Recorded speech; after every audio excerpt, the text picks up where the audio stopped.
آپ مجھے سنتے ہی رہتے ہیں ساتھ ساتھ، لیکن آج چونکہ ہم نے نفس مسئلہ سمجھنا ہے کہ صبح سے آپ جشن ولادت منا رہے ہیں، کئی دنوں سے جھنڈیاں لگ رہی ہیں، جھنڈے لگ رہے ہیں، پوری دنیا میں سجاوٹیں ہو رہی ہیں، لنگر بانٹے جا رہے ہیں، تو پھر دیکھنا یہ ہے کہ یہ جو محفل میلاد ہے یہ سب سے پہلے کس نے منعقد کی اور کہاں منعقد کی؟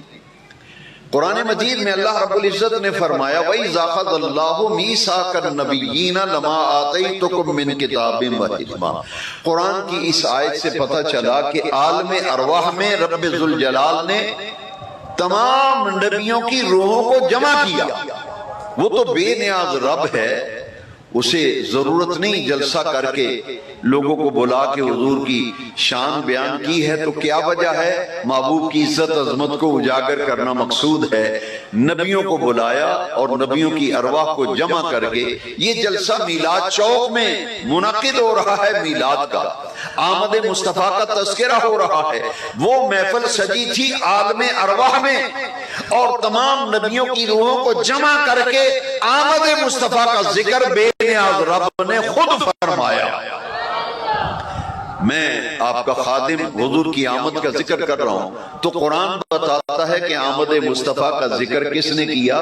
رب ذوالجلال نے۔ وَإِذَا أَخَذَ اللَّهُ مِيثَاقَ النَّبِيِّينَ، اے محبوب ذرا یاد کیجئے وہ زمانہ جب اللہ نبیوں سے پختہ وعدہ لے رہا تھا۔ یہ کسے کہا جاتا ہے کہ یاد کرو وہ زمانہ جس کے سامنے وہ واقعہ پیش آیا ہو؟ معلوم یہ ہوا کہ رب ذوالجلال اپنے محبوب سے فرماتے ہیں پیارے محبوب ذرا یاد کیجئے وہ زمانہ جب اللہ نبیوں سے پختہ وعدہ لے رہا تھا۔ میثاق کیا وعدہ لیا؟ لما آتیتکم من کتاب و حکمہ، اے نبیو تمہارے پاس میں تمہیں کتاب بھی دوں گا، حکمت بھی دوں گا، تمہیں نبوت و تاج پہناؤں گا۔ ذرا دیکھیے اس کام کی اہمیت، بعض لوگوں کے نزدیک اس کام کی تو اہمیت ہی کوئی نہیں، لیکن میں آپ سے یہ بیان کرنے کا عرض کرنے کا حق رکھتا ہوں، آپ کو بتانا چاہتا ہوں کہ بے نیاز رب نے بڑے اہتمام کے ساتھ عالم ارواح میں اکٹھ کیا، اجتماع کیا، نبیوں کی روحوں کو جمع کیا اور جمع کر کے فرمایا اے نبیو میں تمہیں نبوتوں کے تاج پہناؤں گا، تمہیں کتاب دوں گا، تمہیں حکمت دوں گا، تم سب اپنی نبوتیں کر کے جا چکو گے، ثم جاءکم رسول، پھر تم سب سے آخر میں بڑی ہی عزت کا مالک رسول تشریف لے آئے گا۔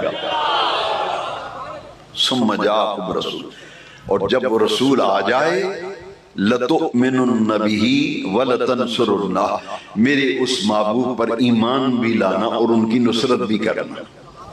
اب اللہ کریم بیان فرمانے والا ہو، سننے والے نبی ہوں، عالم ارواح ہو، نبیوں کی روحیں سن رہی ہوں، تو یا رسول اللہ کہنے والوں، میلاد چوک میں اپنے آقا کا ذکر سننے والوں، پھر مچل جاؤ، دلوں کو سرور بخشو کہ رب ذوالجلال نے فرمایا اے نبیو کیا تم مجھ سے وعدہ کرتے ہو؟ مجھ سے وعدہ کرتے ہو کس بات کا؟ تم سب اپنی نبوتیں کر کے جا چکے گے، تم سب سے آخر میں وہ رسول آ جائے، اس پر ایمان لاؤ گے، ان کی غلامی اختیار کرو گے؟ یہ خطیبانہ جملہ نہیں ہے، یہ قرآن کا ترجمہ آیت کا پہلے سنایا، آیت بعد میں سناتا ہوں، سمجھنا اس طرح آسان ہوتا ہے۔ یہ جملہ استفہامیہ ہے، سوالیہ جملہ ہے آیت کا۔ اقررتم، اے نبیو میرے ساتھ وعدہ کرتے ہو، اقرار کرتے ہو کہ جب وہ تم سب سے آخر میں وہ رسول آئے گا تو اس رسول پر ایمان بھی لاؤ گے، ان کی نصرت بھی کرو گے؟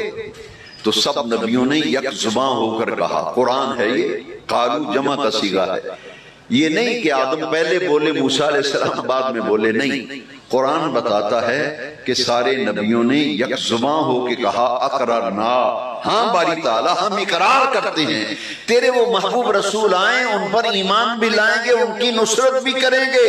پھر اللہ کریم نے فرمایا قال فاشہدوا، اے نبیو تم نے مجھ سے جو وعدہ کیا ہے اس وعدے پر تم ایک دوسرے کے گواہ بن جاؤ۔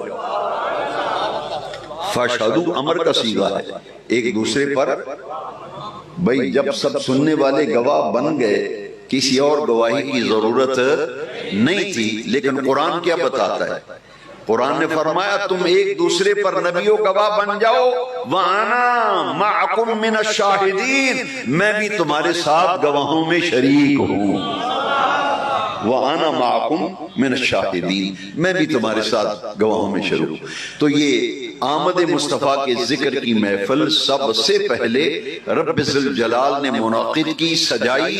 مجمع کن کا تھا؟ یہاں عاشقان رسول کا مجمع ہے، وہاں نبیوں کا مجمع تھا۔ عالم ارواح میں محفل منعقد ہوئی اور بیان کرنے والا خود اللہ رب العالمین تھا۔